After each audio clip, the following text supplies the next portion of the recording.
Hey there, I'm Kimberly, ADHD mom of 3, entrepreneur, and your guide to the beautiful, messy journey of life.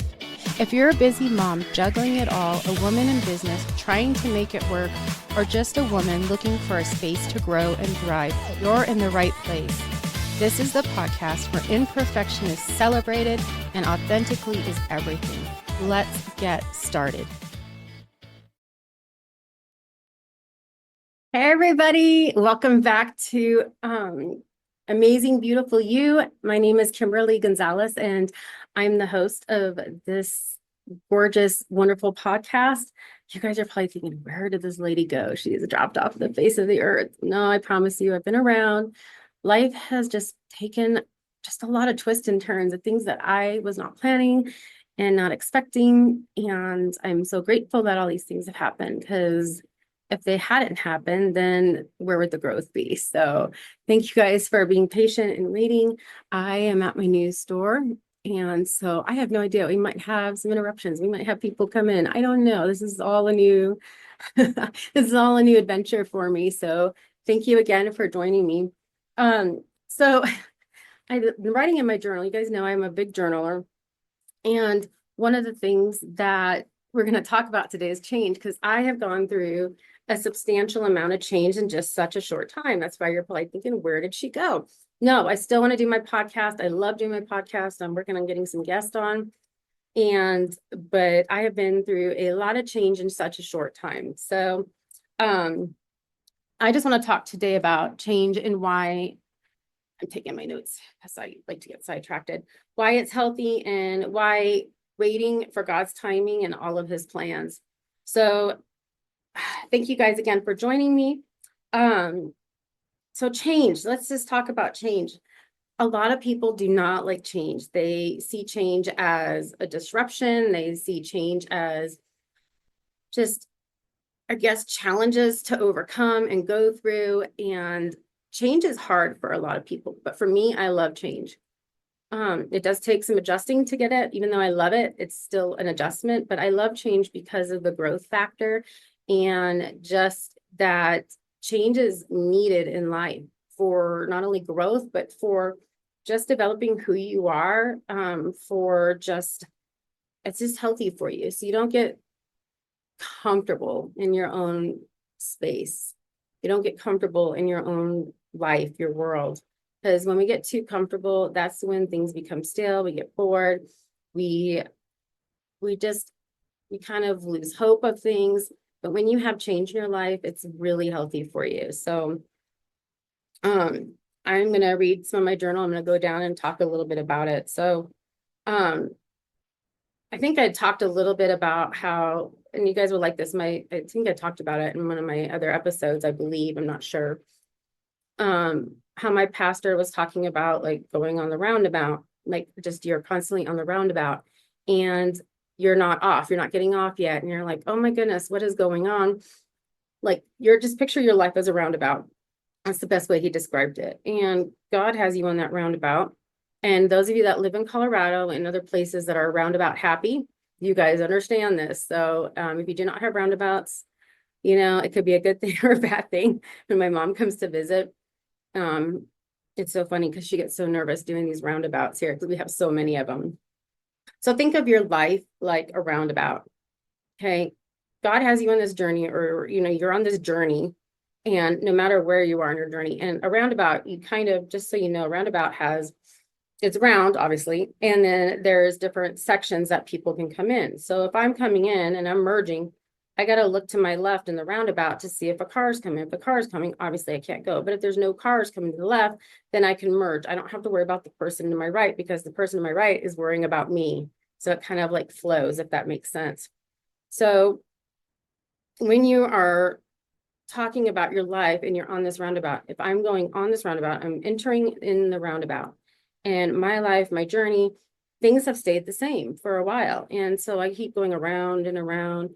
And the way I look at it is that we are either not prepared, the path has not been made for us, and God is still planning out, what we're supposed to do next, or it's disobedience. So if we're not making the best choices in life, or we're just being disobedient to what God is asking us, then, we're not going to get off that roundabout until he knows we're ready, until we know that we're like, until we feel like, it's the right thing, to all the steps are put into place. Because when you get off and exit that roundabout, that's a new path for you.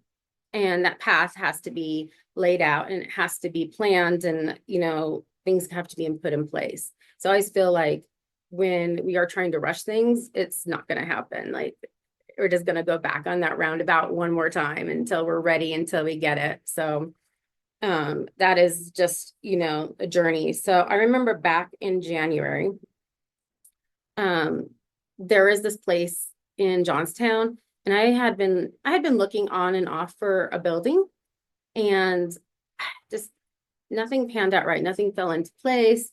And then there was this building that I'm in now.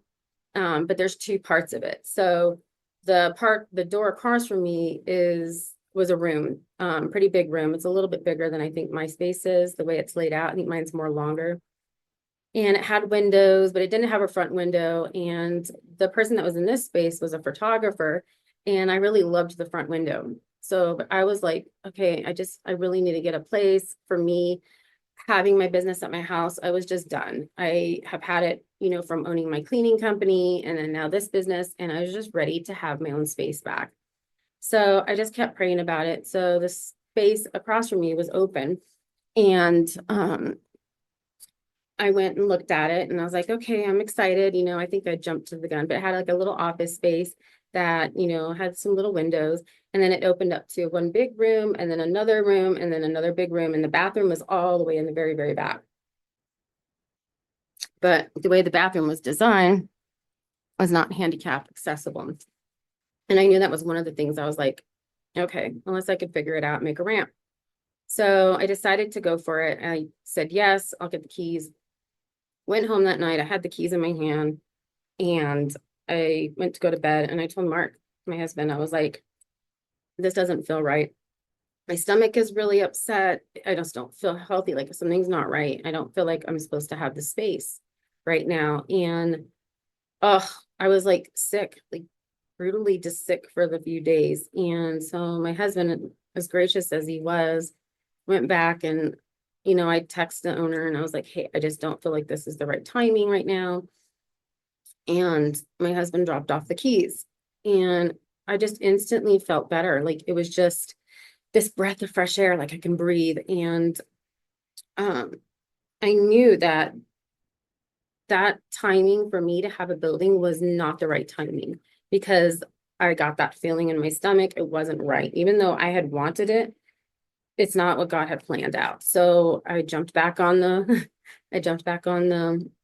roundabout, going on my journey and just being like, okay, I'm done looking for a place until, God, you present it to me, until it's presented to me, until it's gifted to me. And I know that it's meant from you. And so I did that. I kind of just gave up. And this was back in January. And, I just had hired a new gal. And so I was like, okay, I really need to make money, because I hired her for a lot more hours, to kind of plan for, what I want done to help with video. She specializes with videos. So she's going to help me with my podcast, getting videos up so we can start offering them on YouTube and other channels so people can watch it if they want to. And so I just had hired her, but I knew she needed like 25 hours a week minimum. And I'm like, I don't know how I can do this, God. I can afford it, but I'm just trusting you and all this. And so yeah, it was just crazy. And then I'd gotten my pictures taken. So you'll see the wall behind me, and I'm sure you'll recognize some of my pictures that I'd taken. The gal that had the photography place, I was friends with her, and she's like, Kimberly, I need to sublease my space. And I was like, okay. And I was like, this has been presented to me. I stopped looking, and the rent was affordable. It wasn't like cheap or anything, but it was still affordable compared to most places. And it didn't have triple net, because that was also on my list of things that I didn't want, was triple net. And what triple net is, just to break it down for you guys, so you're not really like, oh, what is she talking about, triple net? Triple net means that that if an air conditioning broke, or electricity or plumbing, went out, then I would be responsible to fixing it, even though I'm paying the monthly rent.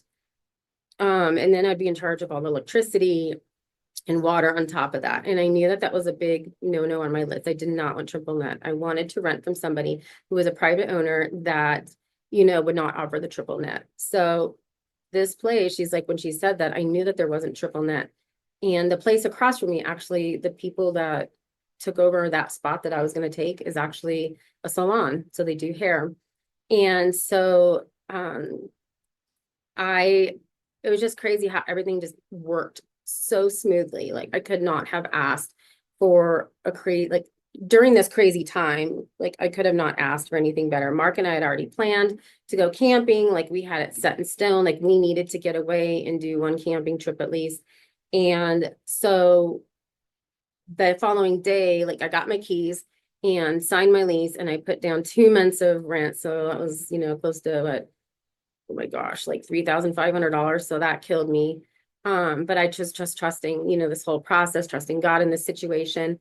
And the following day was barbecue days for Johnstown, which is really big event. It's this huge event.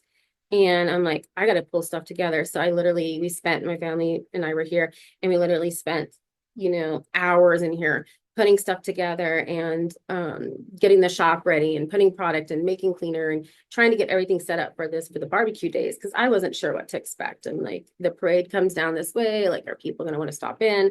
I don't know. So needless to say, I was just kind of stressing out. And then the following, was it? No, I took the back. It was like a week before. I took the back. I think it was like a week before before the barbecue days. And my gals, Lauren and her husband, I'm not even sure if it was her husband, or I know her dad came to help, came and grabbed all the stuff from the basement, the shelving. They like booked it, and they like, why Mark and I were able to go get away to go camping. And now I'll have to tell you about that story because that's the next podcast about our chaotic camping trip. But during that time, the girls like worked hard and they pulled everything together in the shop and they made it beautiful and they got everything ready to go so we can start having it, completely out of my basement. And so we still have stuff in the garage, like the back stock of stuff, which is fine. We'll entertain that idea. But right now this space is too small to have a backstop, but it's my starting point. That's what I wanted, was a starting point. So, but literally everything worked and just came into play. I trusted the process. I trusted just being obedient into the situation and saying, I'm done, God, looking for a place. And I just trusted him 100%. I literally gave it to him. And this place literally fell in my lap within, weeks of me surrendering to that. So change is good. I know it's hard to understand change in the process and just, I guess, just giving it up and giving it to God. And, as I talk about God a lot in here, it's just very important to me because I can testify from the experiences I've had in my life and how it's changed and how just when you are waiting and you're on this roundabout and you need to get off, trust God, be obedient and pray. It's okay to pray and ask, write it down. Like I write it down all the time. Like, God, this is what I was looking for. You know what I want. And like he presented it into my lap. And it's crazy because we're already outgrowing our spot. And I'm excited because who knows, there might be room for more growth. So but yeah, accept change, love up on the change. Change is good. It's good for growth. It's good for development and for new adventures. So thank you for listening to Amazing, Beautiful You. I look forward to talking to you at my next podcast. Have a great